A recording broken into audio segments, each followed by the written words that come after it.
Bonjour, aujourd'hui je vous présente la capsule pédagogique 7.1, l'école François Buot, mathématiques 7e année. On va voir aujourd'hui la moyenne et le mode.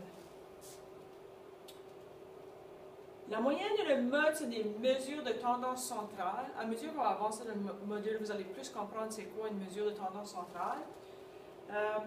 Une mesure de tendance centrale est un nombre qui représente un ensemble de nombres.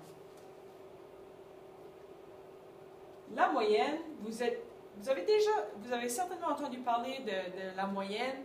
Lorsque vous faites des tests en mathématiques, vous voulez savoir c'est quoi votre moyenne ou votre note de cours. Mais on fait la moyenne de tous vos tests mis ensemble. Lorsque vous avez votre bulletin, vous voulez savoir c'est quoi votre moyenne de tous vos cours. Vous avez déjà sûrement entendu parler de la moyenne. Et c'est quelque chose qui peut représenter le centre d'un ensemble de nombres. Ici, je vais vous montrer un exemple. C'est une fille qui s'appelle Sarah et elle fait un sondage auprès de 4 amis et elle veut savoir combien ses amis ont de cousins et de cousines. Afin d'être capable de trouver la moyenne, elle va utiliser des cubes emboîtables. Alors, après avoir passé le sondage, Paul a 3 cousins-cousines, Nicole en a 4, Robert en a 4 et José en a 9. Afin d'avoir une idée générale de la moyenne, comment faire ça avec ceci? On va distribuer les cases qui sont colorées. Alors, José qui en a plusieurs, on va prendre une de ces cases, on va les mettre ici. Vous voyez, eux autres maintenant ils en ont 3 chacun et là on a 8. Et je vais distribuer les cases encore plus. Et comme vous pouvez voir, j'ai été capable de remplir les cases et chaque personne en a à peu près 5. Ça fait, dans ce cas-ci, la moyenne de cousins et de cousines pour chaque personne est 5. Lorsqu'on va parler du mode, faites attention, vous êtes plus familier avec le mot ou la mode, c'est lorsque vous allez à American Eagle ou je ne sais pas ces places-là et vous achetez des choses parce que c'est à la mode. Dans ce cas-ci, quand on parle du mode, c'est pas la même chose, mais je vais les associer parce que ce qui arrive souvent quand on s'habille à la mode, il y a des personnes qui portent souvent les mêmes choses ou du American Eagle. Si j'ai 7-8 élèves de la classe qui portent du American Eagle, ça veut dire que c'est quelque chose qu'on voit plus souvent. Je vais utiliser la planche à neige comme exemple. Imaginez que si je vous demande à la classe combien il y a de personnes qui font de la planche à neige et sur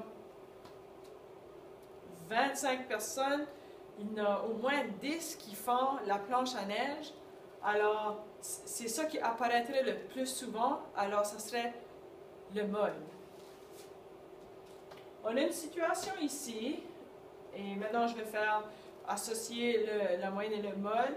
J'ai un jeune qui s'appelle Patrick qui fait de la natation, et j'ai des temps en secondes de son 100 mètres d'eau.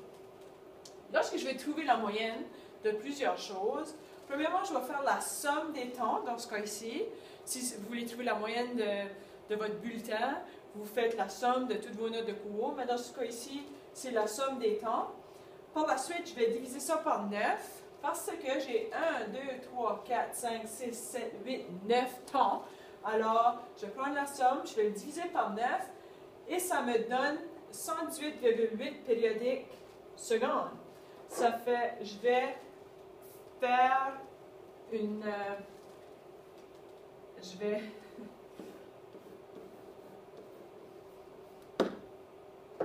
arrondir ceci et ça me donne environ 119 secondes. Finalement, dans ce cas-ci, on veut savoir c'est quoi le mode. J'ai encore les temps. Je me suis fait une grille. Dans ma grille, j'ai 115, 117, 119, 120, 121, 123. J'organise ceci parce que c'est facile si vous décidez de faire des calculs mentaux et là vous regardez tout, vous essayez de placer en ordre juste dans votre cerveau, dans votre tête. Les chances sont S'il y en a plusieurs nombres, vous allez vous tromper. C'est possible. Ça fait, ici, j'organise mes choses. J'ai, mettons, j'ai 115. Alors, je vais prendre ma liste ici. J'ai un ton qui est 115. 117. J'en ai un. 121. J'en ai un autre. 123. Je vais placer 123. 117. 119. 117. 120. 121. Alors, je regarde. Les 115, j'en ai un. Les 117, j'en ai 3. Les 119, j'en ai un. 120, j'en ai un. 121, j'en ai 2. 123, j'en ai un. Alors, c'est clair ici que le mode, celui qui apparaît le plus souvent, est 117. Faites attention. Si jamais vous avez une liste de nombres où est-ce qu'il n'y a rien qui se répète, alors ça veut dire qu'il n'y a pas de mode. Si vous avez des questions, vous venez me voir, on se voit demain.